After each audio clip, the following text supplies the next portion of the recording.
함께 읽은 말씀으로 주님은 성소 휘장만 허물지 않으셨습니다 라는 제목으로 함께 하나님의 말씀 살펴보도록 하겠습니다. 제가 군복무할 때 있었던 일입니다. 제 밑으로 후임 하나가 새로 들어왔습니다. 좋은 가정 환경에 좋은 대학을 나온 그런 뽀송뽀송한 친구였습니다. 그리고 보통 군대에서 이런 친구들은 그다지 인기가 없죠. 그래서 대부분의 신병들이 그렇습니다만 이 친구는 특별히 더 좀 고된 신병 생활을 보냈던 것으로 기억됩니다. 그런데 하루는 중대 행정반으로 이 신병 친구를 찾는 전화가 걸려왔습니다. 이제 군대에서는 누군가 전화를 걸면 이제 보안을 위해서 전화 거시는 분이 누군지를 확인해야 하지 않습니까? 그래서 확인을 해보았더니 이 친구의 삼촌이라고 자신을 밝히셨습니다. 그리고 그분은 군인이셨는데 계급이 정확하게 기억이 나지는 않습니다만 확실한 것은 저희 부대 안에 있는 모든 장교들보다 훨씬 더 계급이 높으신 분이었습니다. 그래서 이 전화 내무반으로 방송을 듣고 이 친구가 쪼로로 달려와서 전화를 받았습니다. 그리고 이 삼촌 되시는 분이 짧은 격려의 이야기를 남기고 전화가 끊어졌습니다. 그런데 이 짧은 통화 이후로 이 친구의 군 생활이 갑자기 달라졌습니다. 제 밑에서 한참 고생을 해야 하던 친구가 갑자기 행정반으로 불려가더니 컴퓨터 앞에 앉아 일을 보기 시작했습니다. 왜냐하면 바보가 아닌 이상 이 신병에게 걸려온 이 짧은 전화는 단순히 이 신병을 격려하기 위한 전화만이 아니라는 사실을 모를 수가 없기 때문입니다. 이 전화는 자신의 조카를 격려하려는 삼촌의 전화인 동시에 이 친구 되시는 동시에 이 모든 중대원들에게, 이 친구들을 둘러싸고 있는 모든 중대원들에게 이 친구를 잘 봐주어야만 할 것이라는 아주 높은 분의 경고의 전화이기도 했기 때문이죠. 이와 같은 이야기로 오늘의 말씀의 문을 여는 이유는 오늘의 말씀이 이와 같은 이중적인 하나님의 말씀으로 보였기 때문입니다. 오늘의 말씀은 구원의 또 한 측면을 우리에게 교훈해주고 있습니다. 그리고 이 교훈은 표면적으로 볼 때 이 편지를 받고 있는 에베소 성도들을 향한 하나님의 구원과 위로의 말씀임을 우리는 알 수 있습니다. 그런데 동일한 이 말씀이 한편으로는 하나님께서 교회를 향하여 주시는 엄중한 경고의 말씀으로도 들릴 수가 있다는 것입니다. 물론 그렇다고 해서 위로받을 누군가가 딱 정해져 있고 그리고 경고받아야 될 누군가가 딱 나누어져 있다는 것은 절대로 아닙니다. 다만 우리는 오늘의 본문을 통하여 한편으로는 구원의 위로를 누리며 또 한편으로는 그 구원의 은혜를 훼손하지 않기 위하여 경고함을 받을 필요가 있다는 것입니다. 그렇다면 오늘의 본문이 우리에게 교훈하고자 하는 그 구원의 의미는 무엇이며 그 구원의 의미를 통하여 우리는 어떤 위로와 경고를 받아야 할지 오늘의 말씀을 통해 함께 살펴보도록 하겠습니다. 먼저 11절로 12절의 말씀입니다.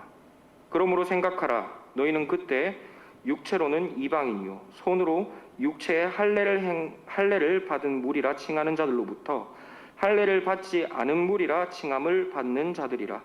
그때 너희는 그리스도 밖에 있었고 이스라엘 나라 밖의 사람이라.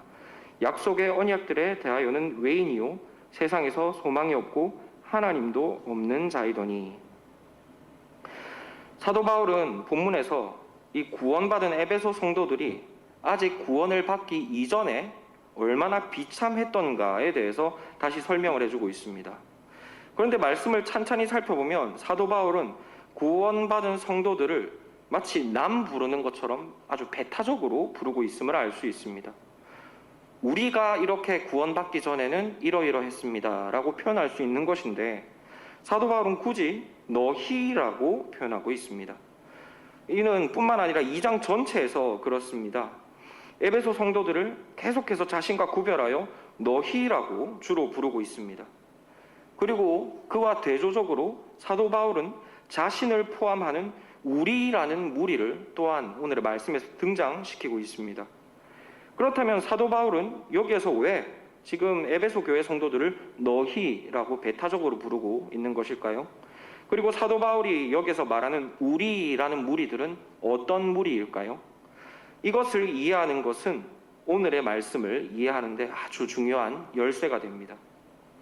우선 사도 바울은 에베소 성도들을 배타적으로 부르고 있는 이유를 11절에서 12절 말씀과 같이 그들이 이방인들이기 때문임을 알 수 있습니다.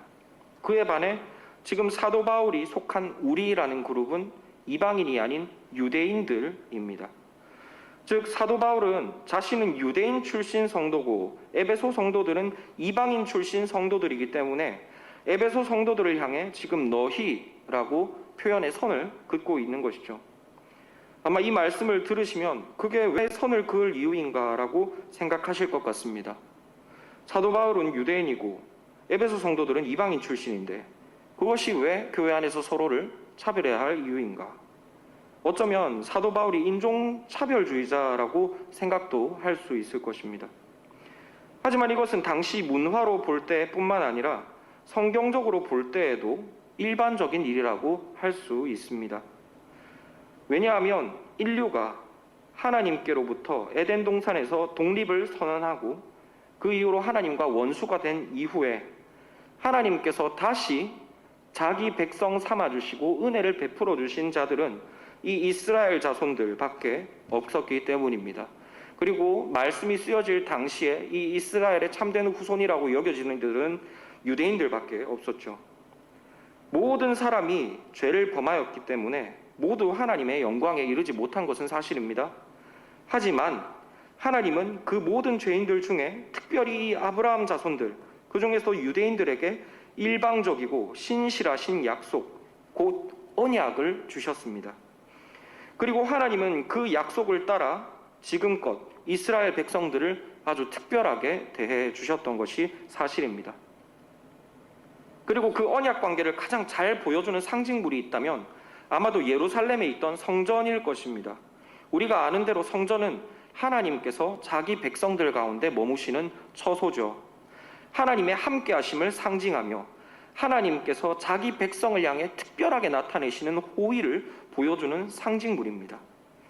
하나님은 세계 만민들 중에 이스라엘 백성들에게만 유일하게 당신의 성전을 허락하셨고 이로써 이스라엘만을 향한 하나님의 그 특별한 호의를 나타내셨던 것입니다. 그리고 이 말은 곧 당시에 언약 백성인 이 유대인이 아니고서는 하나님께 나올 수 있는 자들이 없다는 의미로도 우리가 이해할 수 있을 것입니다. 그리고 예수님 당시 세워졌던 이 성전은 이런 유대인들의 특혜를 분명히 나타내기 위해서 이방인들이 성전에 들어오지 못하도록 성전과 성전 밖을 가르는 담벼락을 세워두었습니다. 커다란 성전 안에도 이방인들이 들어올 수 없는 담벼락을 만들어 둔 것입니다. 그리고 이 담벼락 문 앞에는 이런 말을 헬라어와 라틴어로 당시 전 세계 공용어로 이렇게 분명하게 기록해 두었습니다. 외국인은 누구든 막론하고 들어오면 죽음의 고통을 겪으리라. 즉 이방인이 하나님의 집인 성전에 들어오면 누구든지 죽여버리겠다는 것입니다. 하나님께 원수가 되었고 다시 하나님의 은혜를 입은 적이 없는 이방인들이 감히 하나님의 집에 얼쩡거리면 죽임을 당해야 된다는 것이죠. 이처럼 유대인들은 성전 안에서 이방인들의 뜰을 바라보며 이방인들을 업신 여겼습니다. 그리고 이런 유대인들을 바라보는 이방인들의 시선 역시 곱지 않았습니다. 당시 역사적인 문헌들을 살펴보면 이방인들은 유대인들을 별로 좋아하지 않았습니다. 그리고 해외에 있는 유대인들의 공동체는 이방인들, 그 현지에 살고 있는 이방인들에게 따돌림의 대상이 되었습니다. 이런 역사적인 흐름은 지금도 계속되고 있죠. 전 세계를 돌이켜볼 때 유대인들이 그렇게 환영받는 분위기를 아님은 우리는 쉽게 알 수가 있습니다. 이것이 바로 이 이방인들과 유대인들 사이의 관계였던 것입니다. 이 성전 담벼락을 사이에 두고 유대인은 이방인을 무시했으며 이방인들도 이런 유대인들을 질투했습니다. 이쯤 되면 유대인인 사도 바울이 이방인인 에베소 성도들을 너희라고 차별하여 부를 만하지 않느냐는 것입니다. 그런데 우리가 잘 알고 있는 대로 예수님은 이런 이방인들에게조차도 성전이 되어 주셨습니다. 우리가 새벽기도 본문 묵상을 통해서 살펴보고 있는 것처럼 어디에서 예배를 드려야 할지 모르는 이 사마리아 여인에게 예수님은 자신이 그라고 말씀해 주셨죠. 예수님이 곧 하나님께 예배할 참된 성전이라는 것입니다.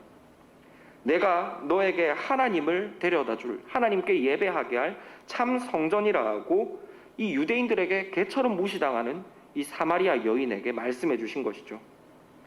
그래서 이방인들에게 있어서 이 예수님의 이름은 은혜의 이름이 아닐 수가 없습니다. 지금껏 하나님을 전혀 뵐 수 없었던, 하나님의 집에 얼씬조차 할 수 없었던 그런 이방인들이 예수님을 통하여 하나님 앞으로 나아가게 되었으니, 그 하나님을 감히 예수님 안에서 나의 아버지라 부르게 되었으니 이것이 어찌 큰 은혜가 아니냐는 것이죠. 그리고 이런 맥락에서 볼 때 이어지는 말씀은 아주 적절한 은혜를 우리에게 교훈하시는 것처럼 보입니다. 13절 말씀입니다. 이제는 전에 멀리 있던 너희가 그리스도 예수 안에서 그리스도의 피로 가까워졌느니라. 말씀인즉 예수님께서 어디로부터 멀리 있었는지는 모르겠는데 여하튼 멀리 있던 이 이방인들을 그 예수님의 피로 가깝게 하셨다라고 합니다.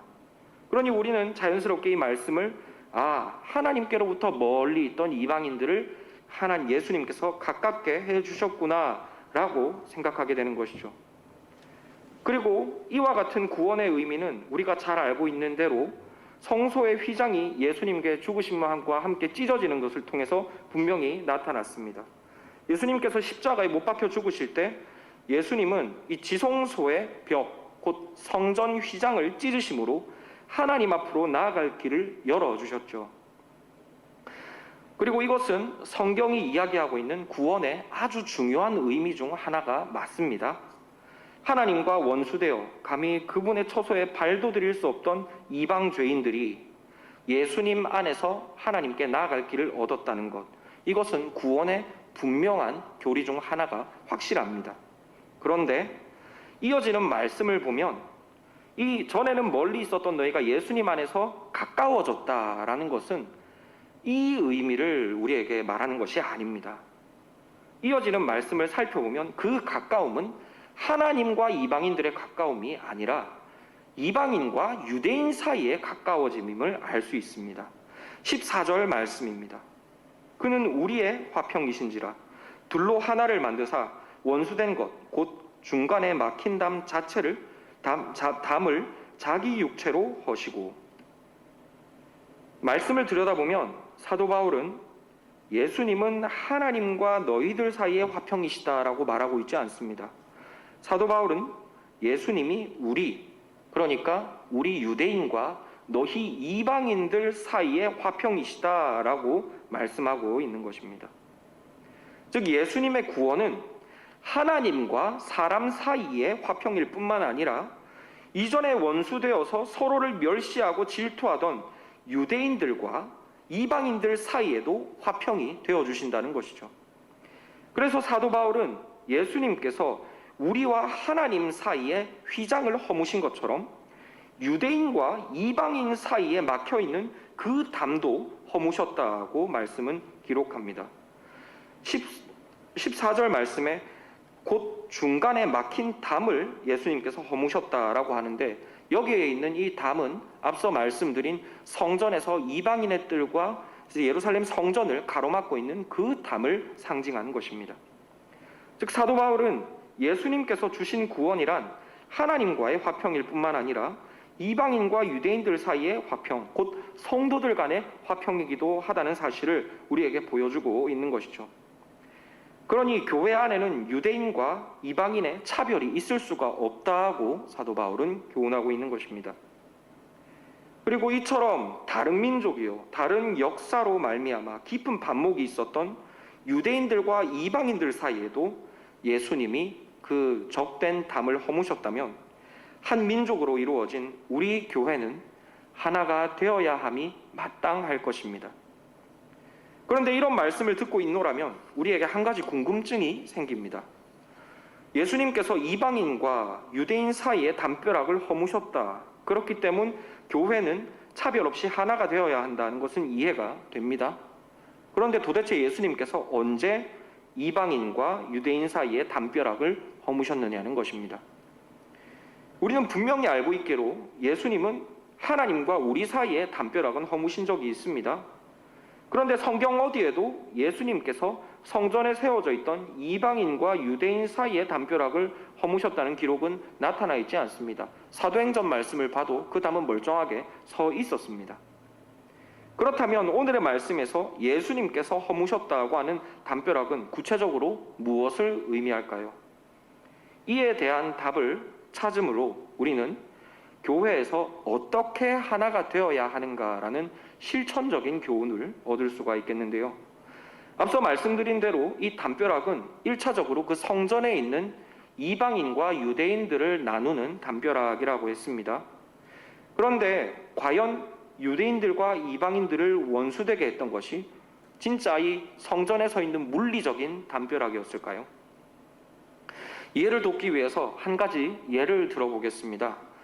제2차 세계대전 이후로부터 1991년까지 온 세계는 두 세계로 나누어 있었다고 할 수 있겠죠.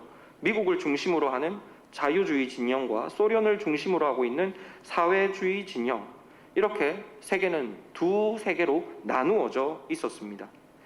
그리고 이 두 세계는 서로를 극도로 미워했죠. 마치 서로를 도깨비 부는 것처럼, 마치 서로의 나라에 갔다 오면 찢어 죽일 사람인 것처럼 그렇게 생각했습니다. 정치적 이념에 대해서 말씀드리려는 것이 아니고 당시 온 세계가 그렇게 두 진영으로 나뉘어서 사이좋지 못했다는 것이죠. 그리고 이 두 세계의 간격을 상징적으로 보여주는 벽이 있었습니다. 바로 베를린에 있었던 베를린을 동서로 나누던 장벽이죠. 베를린은 한 도시, 한 나라 안에 있는 한 도시임에도 불구하고 장벽으로 나뉘어서 한쪽은 자유주의 진영, 한쪽은 사회주의 진영에 속해 있었습니다. 그리고 이들 역시 장벽을 중심으로 해서 서로에 대한 미움과 반목을 가지고 있었는데요. 그렇다면 이들이 서로 미워한 것은 이 장벽 때문일까요? 아니면 이 장벽을 세워지게 한 이념의 대립 때문일까요? 그 이 장벽은 그들이 서로를 미워하게 했던 이념의 대립의 생산물이죠. 이 장벽은 그들 사이에 의견의 차이가 있음을, 서로 미워함이 있음을 보여주는 상징에 불과했습니다. 이와 마찬가지로 성전에 있던 이방인과 유대인을 나누는 그 벽은 물론 물리적으로 그 둘 사이를 가로막기는 했습니다. 하지만 이것은 어디까지나 상징에 불과했습니다. 그리고 그 유대인과 이방인의 사이를 결정적으로 가로막았던 마음의 벽의 실체가 무엇인가 하니 바로 유대인들의 율법주의였습니다. 우리가 지난 주일 말씀을 통해서 살펴보아서 기억이 나시리라고 생각됩니다. 율법은 단순히 문자적인 의미를 지킴으로써 의인이 되기 위해 하나님께서 주신 것이 아니라고 했습니다.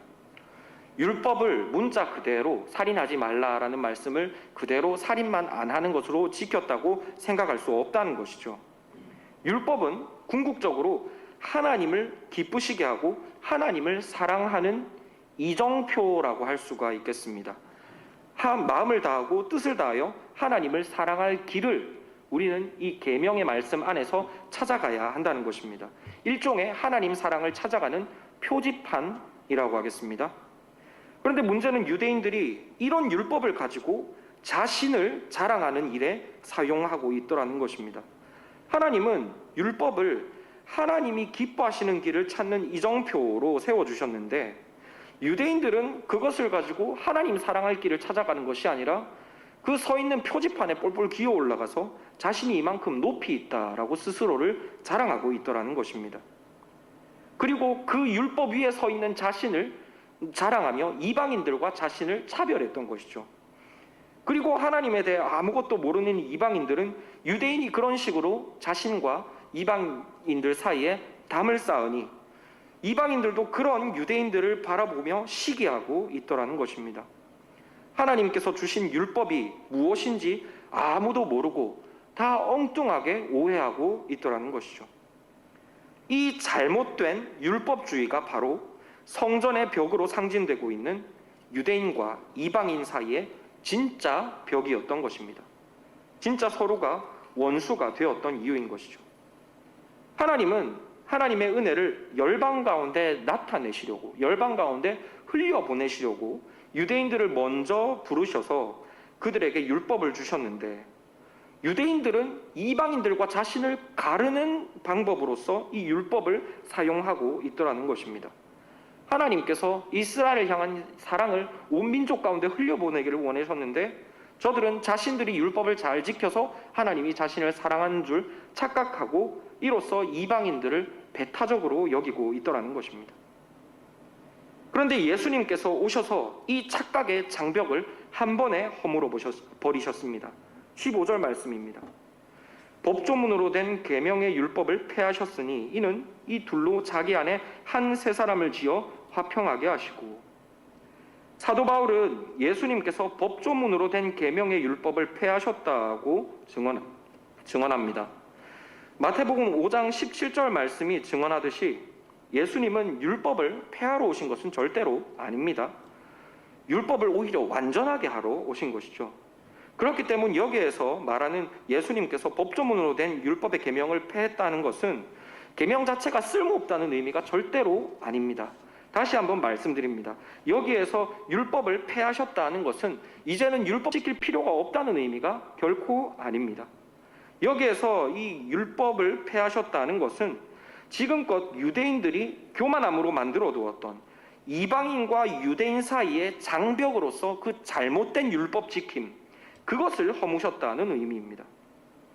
그리고 예수님께서는 이런 율법의 장벽을 어떻게 허무셨는가 하니 바로 거듭남의 구원을 통해서 산산조각 내버리셨습니다. 우리가 앞서 살펴본 것처럼 거듭남의 구원은 죄와 허물로 죽었던 죄인에게 성령이라는 새 생명을 불어넣어 살리는 일이라고 했습니다. 우리가 지난 주일 예배 시간에 살펴본 것처럼 거듭나지 않은 사람은 영적 좀비라고 했습니다. 살아있는 것처럼 보이고 기동력은 있지만 그 안에 하나님께 대한 생명은 없습니다. 썩어 문드러진 시체와 같은 것이죠.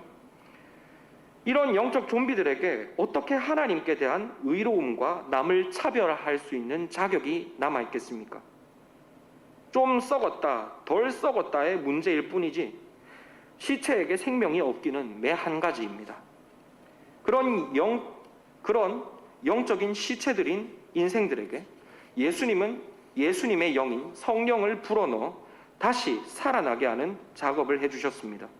예수님의 영을 불어넣어 예수님과 같은 하나님의 자녀로 거듭나게 하신 것, 이것이 바로 구원이라는 것입니다. 그리고 이와 같은 구원은 구원을 받는 이들에게 영적 교만의 장벽을 도무지 쌓을 수 없게 만드십니다.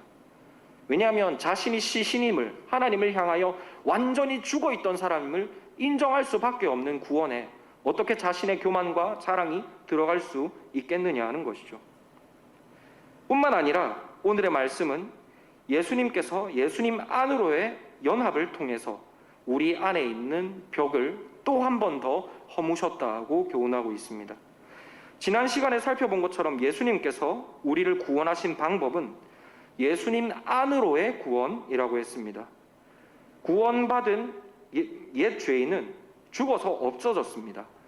우리가 이전에는 죄인이었는데 예수님께서 이제는 살게 해주신 것이 아니라 옛 죄인은 없어지고 예수님 안에 새롭게 연합된 새로운 예수님의 지체만이 있을 뿐입니다.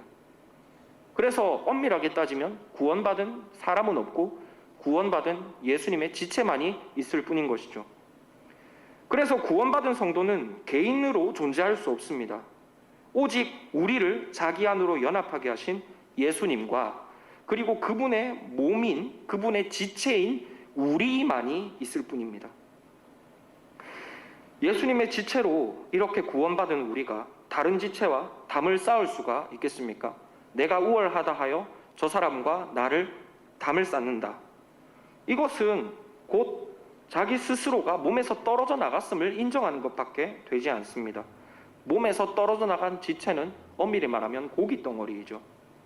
이런 이유로 성도, 곧 예수님 안에 거듭난 자는 교회 안에 담을 만들 수가 없는 것입니다. 그리고 이런 맥락 안에서 사도 바울은 스스로를 교회 안에서 2등 성도다, 담벼락을 쌓아놓고 두 번째로 챙김받아야 하는 그런 저급한 성도다라고 생각하고 있던 이 이방인 출신 성도들에게 이와 같이 말씀으로 위로하고 있습니다. 19절로 22절의 말씀을 제가 읽어드리겠습니다. 그러므로 이제부터 너희는 외인도 아니요 나그네도 아니요 오직 성도들과 동일한 시민이요 하나님의 권속이라. 너희는 사도들과 선지자들의 터 위에 세우심을 입은 자라. 그리스도 예수께서 친히 모퉁이 돌이 되셨느니라. 그의 안에서 건물마다 서로 연결하여 주 안에 성전이 되어가고 너희도 성령 안에서 하나님이 거하실 초소가 되기 위하여 그리스도 예수 안에서 함께 지어져 가느니라. 교회 안에 외인이며 나그네 된 성도는 있을 수가 없습니다. 오직 하나님의 권속된 온전한 성도만이 있을 뿐입니다. 왜냐하면 모든 성도는 그가 누가 되었든 간에 사도들과 선지자들이 전한 한 복음, 단 하나의 온전한 복음을 통하여 거듭난 성도이기 때문입니다.